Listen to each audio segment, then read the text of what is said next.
नमस्कार प्यारे छात्रों, आप हैं Rajkumar Patel sir. YouTube channel पर हम पढ़ रहे हैं निदानात्मक कक्षाओं हेतु मॉड्यूल विद्यार्थी अभ्यास पुस्तिका। आज हम कक्षा 9वीं की विज्ञान पुस्तक का अध्याय 6 का नाम है ऊतक। इस पाठ के प्रश्नोत्तरों को करेंगे। तो आइए शुरू करते हैं। ऊतक।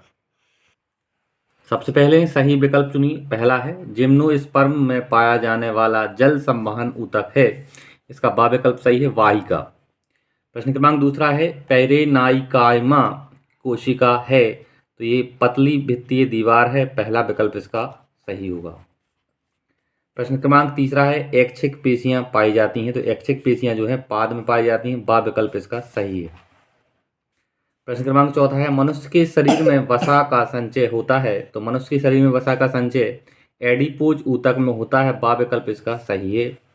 पांचवा प्रश्न है किस ऊतक में मृत कोशिकाएं पाई जाती हैं, तो मृत कोशिकाएं जो हैं स्क्लेरेनाइकाइमा।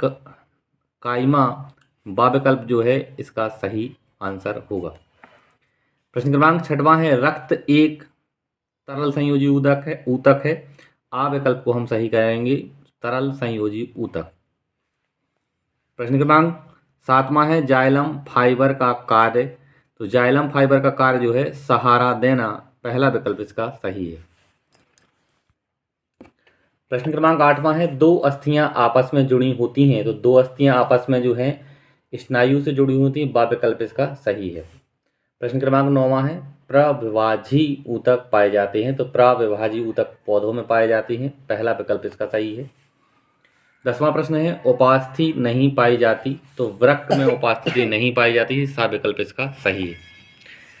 प्रश्न क्रमांक 11वां है अस्थि की मैट्रिक्स में पाया जाता है, तो अस्थि की मैट्रिक्स में कैल्शियम एवं फास्फोरस पाया जाता है। बा विकल्प इसका सही है। प्रश्न क्रमांक 12वां है तंत्रिका ऊतक का अभाव होता है, तंत्रिका ऊतक का अभाव टेंडन में होता है। सा विकल्प इसका सही है। प्रश्न 13वां है नारियल का रेशे युक्त छिलका बना होता है, तो नारियल का रेशे युक्त छिलका स्क्लेरेनकाइमा से बना होता है। बा विकल्प इसका सही है। प्रश्न क्रमांक 14वां है रक्त का आधा त्रिभाग कहलाता है, तो इसका भाग प्लाज्मा कहलाता है। पहला विकल्प इसका सही होगा। प्रश्न क्रमांक 15वां है पत्तियों की एपिडर्मिस में पाए जाने वाले छिद्रों को कहते हैं, तो इन्हें हम स्टोमेटा कहते हैं। बा विकल्प को हम सही करेंगे। प्रश्न क्रमांक दूसरा है सत्य असत्य चुनिए। सत्य असत्य को हमें चुनना है। पहला है प्रभासी उपास्थि मनुष्य की नाक तथा स्वर यंत्र में पाई जाती है। यह कथन सत्य है। दूसरा है कॉर्क एधा पार्श्व विभज्योतक का उदाहरण है। यह कथन सत्य है। प्रश्न क्रमांक तीसरा है मोटी भित्ति वाली लिग्नन युक्त कोशिकाएं पौधों को यांत्रिक शक्ति प्रदान करती हैं। यह कथन भी सत्य है। चौथा प्रश्न है हृदय पेशी कंकाल से जुड़ी होती है। यह कथन असत्य है। पांचवा है विभज्योतक मेरिस्टेम पौधों के वृद्धि वाले क्षेत्रों में पाए जाते हैं। यह कथन सत्य है। छठवां है रक्त एवं प्लाज्मा संवहनीय संयोजी ऊतक है। यह कथन भी सत्य है। सातवां है हृदय पेशियां ऐच्छिक होती हैं। यह कथन असत्य है। प्रश्न क्रमांक तीसरा है निम्नलिखित ऊतकों के नाम लिखिए।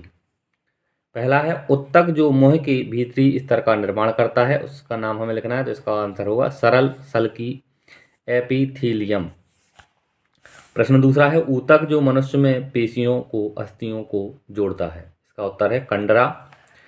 प्रश्न क्रमांक तीसरा है ऊतक जो पौधों में भोजन का संवहन करता है, इसे हम फिलोयम कहते हैं। प्रश्न क्रमांक चौथा है ऊतक जो शरीर में वसा का संचय करता है, इसे हम एडिपोज ऊतक कहते हैं। प्रश्न क्रमांक पांचवा है तरल आघात्री सहित संयोजी ऊतक का नाम लिखिए। इसका उत्तर है रक्त। छठवां प्रश्न है मस्तिष्क में स्थित ऊतक का नाम लिखिए। इसका उत्तर है तंत्रिका ऊतक। प्रश्न क्रमांक सातवां है ऊतक जो पौधों में जल व खनिज लवणों का संवहन करता है, इसका उत्तर है जाइलम ऊतक। आठवां प्रश्न है दो अस्थियों को आपस में जोड़ने वाले ऊतक का नाम लिखिए। इसका उत्तर है स्नायु ऊतक। प्रश्न क्रमांक चौथा है रिक्त स्थान पूर्ति कीजिए। पहला है खालिस्तान कोशिकाओं का समूह होता है जिसमें कोशिकाओं की संरचना तथा कार्य एवं समान होते हैं, तो इस खालिस्तान में आएगा ऊतक। दूसरा है एपिथीलियमी पेशीय संयोजी तथा तंत्रिका ऊतक खालिस्तान के प्रकार होते हैं। तो यह जंतु ऊतक के प्रकार होते हैं, खालिस्तान में लिखेंगे जंतु ऊतक। तीसरा प्रश्न है फिलोयम ऊतक पत्तियों द्वारा निर्मित भोजन का खालिस्तान करते हैं, इस खालिस्तान में आएगा संवहन। चौथा है खालिस्तान ऊतक जड़ों द्वारा अवशोषित जल व खनिजों को विभिन्न भागों तक पहुंचाते हैं, इस खालिस्तान में आएगा जाइलम। आगे देखें प्रश्न क्रमांक 5वां है सही जोड़ी बनाइए। कॉलम ए से हमें कॉलम बी को मिलाना है, सामने यहाँ सही मिलान लिखना है। संयोजी ऊतक, संयोजी ऊतक जो है वो रक्त है।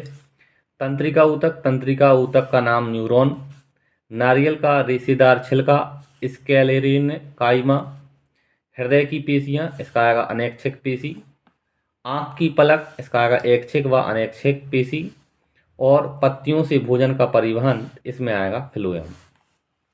आगे देखेंगे अति लघुत्तरीय प्रश्न है। प्रश्न क्रमांक पहला है ऊतक को परिभाषित करें, इसका उत्तर है कोशिकाओं का समूह जो रचना, कार्य व उत्पत्ति में समान हो ऊतक कहलाता है। प्रश्न दूसरा है एरियोलर ऊतक के कार्य लिखिए। कोई दो कार्य हमें यहाँ लिखने हैं। पहला लिखा दो अंगों के बीच के रिक्त स्थान को पूर्ण करता है। दूसरा है आंतरिक अंगों को सहारा प्रदान करता है। तीसरा प्रश्न है फ्लोएम के संघटक कौन कौन से हैं, इसका उत्तर है पहला लिखा हमने चालनी नलिकाएं, चालनी कोशिकाएं। तीसरा है साथी कोशिकाएं। चौथा है फ्लोएम पेरेनिकाइमा और फ्लोएम रेसे। प्रश्न क्रमांक चौथा है पेरेनकाइमा व कॉलेनकाइमा में क्या अंतर है। कोई दो अंतर हमें यहाँ लिखना है। कॉलम है पेरेनकाइमा, कॉलेनकाइमा। पहला अंतर है इनकी कोशिकाएं भित्ति पतली होती हैं, इस साइड लिखेंगे इनकी कोशिका भित्ति पतली व कोनों पर मोटी होती है। दूसरा है भित्ति सेलुलोज की बनी होती है, इसमें लिखेंगे भित्ति सेलुलोज व पैक्टिक पदार्थ की बनी होती है। पांचवा प्रश्न है स्टोमेटा के दो प्रमुख कार्य लिखिए। पहला है गैसों के आदान प्रदान में सहायक है। दूसरा है वाष्पोत्सर्जन की क्रिया में सहायक है। आगे लघुत्तरीय प्रश्न है। प्रश्न क्रमांक पहला है जाइलम एवं फ्लोएम में क्या अंतर है। कोई तीन अंतर हमें यहाँ लिखना है। जाइलम इस साइड है, फ्लोएम इस साइड है। जाइलम में लिखेंगे यह जल व खनिज लवणों का संवहन करता है। फ्लोएम में यह भोज्य पदार्थों का संवहन करता है। दूसरा है इसके द्वारा संवहन क्रिया नीचे से ऊपर की ओर होती है, इसके द्वारा संवहन क्रिया ऊपर से नीचे की ओर होती है। यह निर्जीव ऊतक है, यह सजीव ऊतक है। यह तीन अंतर हो। अब प्रश्न क्रमांक दूसरा है हृदयक पेशी के तीन लक्षण बताइए। हृदयक पेशी के तीन लक्षण लिखे हैं। हृदयक की पेशी अनैच्छिक पेशियों से बना होता है। दूसरा है पूरे जीवन लयबद्ध संकुचन व प्रसरण करती हैं। तीसरा है कोशिकाएं बेलनाकार व केंद्रक व शाखायुक्त होती हैं। तीसरा प्रश्न है पौधों में वाष्पोत्सर्जन से क्या लाभ है। कोई तीन लिखिए। पहला लिखा है हमने जल के संवहन में भूमिका निभाता है। दूसरा है वातावरण में नमी बनी रहती है। और तीसरा है अतिरिक्त जल को बाहर निकालने में सहायक। आगे चौथा प्रश्न है सरल एवं जटिल ऊतक में क्या अंतर है लिखिए। कोई तीन अंतर लिखना है। इस साइड है सरल ऊतक और एक साइड है जटिल ऊतक। पहला है यह एक तरह की कोशिकाओं का बना होता है, इस साइड लिखेंगे यह एक से अधिक प्रकार की कोशिकाओं का बना होता है। दूसरा है यह एक समान कार्य करते हैं, इस साइड लिखेंगे यह एक से अधिक प्रकार के कार्य करते हैं।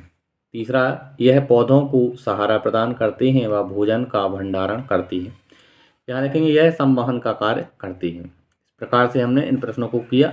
आगे की जो प्रश्न है वो 4 अंकों वाले हैं और दीर्घ उत्तरीय प्रश्न है, यह कम जगह है और चित्र भी बनाना है। तो छात्रों आप इनके उत्तर स्वयं पुस्तक से खोज के लिखें और उनको याद करने की कोशिश करें।